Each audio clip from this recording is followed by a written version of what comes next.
Les opposants du golf ne sont pas invités à la fête de la transhumance. Alors ils ont décidé de se faire entendre pendant le parcours et à l'arrivée de la transhumance. Ils ont déployé des banderoles pour alerter les habitants de Villenave-d'Ornon. Nous rencontrons Christophe Guénon, agriculteur en colère. Voilà, ça tourne, vas-y. Tu peux m'expliquer, voilà. Voilà, Christophe Guénon, éleveur sur le bocage en bord de Garonne. Oui. Voilà, avec une bordelaise, une race locale en voie d'extinction. Et on est là aujourd'hui par rapport au projet de golf. Là, ma fille, viens. Ouais. Par rapport au projet de golf, Oui. sur un site Natura 2000 où il est interdit de remblayer, Ouais. il est interdit de toucher au cours d'eau. Et le projet de Mouliez, c'est ce qu'ils sont en train de faire. Ils sont en train de toucher le cours d'eau, ils sont en train de tout remblayer, ils sont en train de tout détruire. Et nous, Natura 2000, on n'a pas le droit de toucher les parcelles. On a des dates de fauche à respecter, on a des dates pour mettre les bêtes en pâture à respecter. Donc l'hiver, tout est inondé. Ouais. Donc ça sera de pire en pire. Donc du coup, on est peut-être voué à disparaître. Et cette race locale risque de disparaître aussi, vu que son fief était ici, la Cadeau-Jacquaise. Ouais. Donc voilà, Merci beaucoup. de rien. À la fin du discours de Monsieur le maire de Villenave-d'Ornon, nous l'interpellons.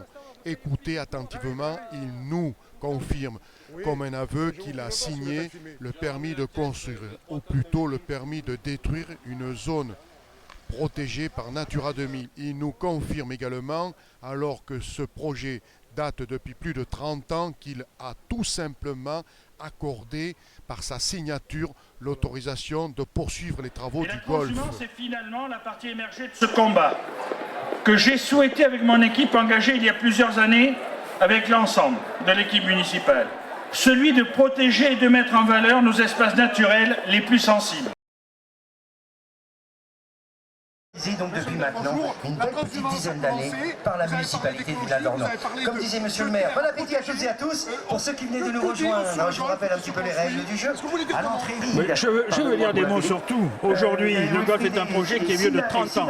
C'est pas un projet qu'on découvre, c'est un projet qui existe déjà depuis 30 ans. La seule différence, c'est qu'aujourd'hui, il se réalise. Mais il se réalise et c'est pas du béton. En fait, le golf, c'est de la nature. C'est de la nature à partir du moment où on sait le construire en fonction de la nature. Et c'est ce qui est fait aujourd'hui.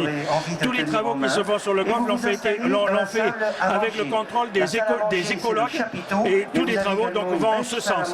Faire en sorte que ce soit le golf le plus écologique de la France et peut-être d'ailleurs, j'espère. C'est toujours protégé par Natura 2000, c'est bien la raison pour laquelle ce golf continue à se faire en respectant l'intégralité des zones Natura 2000 après études d'impact qui ont été faites et enquêtes publiques. À partir de 14h, à vous faire rêver sur le site prestigieux. Vous savez, les opposants ont le droit d'être opposants. Après, à un moment donné, il faut savoir entendre, il faut savoir regarder, il faut savoir aussi analyser. Après, on peut être opposant pour le principe d'être opposant, on en voit ailleurs, et dans tous les domaines. Donc pour l'instant, ce projet de golf, il est normal pour vous? Mais ce projet de golf, j'ai signé le permis de construire, donc, et j'ai fait que signer un nouveau permis de construire, puisque ce projet il est signé en 1980 à peu près. Donc voilà. Pourquoi voulez-vous que je m'oppose à quelque chose qui peut permettre d'amener de l'activité sur le site, de l'industrie, de l'entreprise, des emplois, alors qu'il n'y a aucun impact sur l'environnement? Alors on ne se marche pas sur les pieds. Je vous en prie, monsieur. On profitera d'un cadre idéal.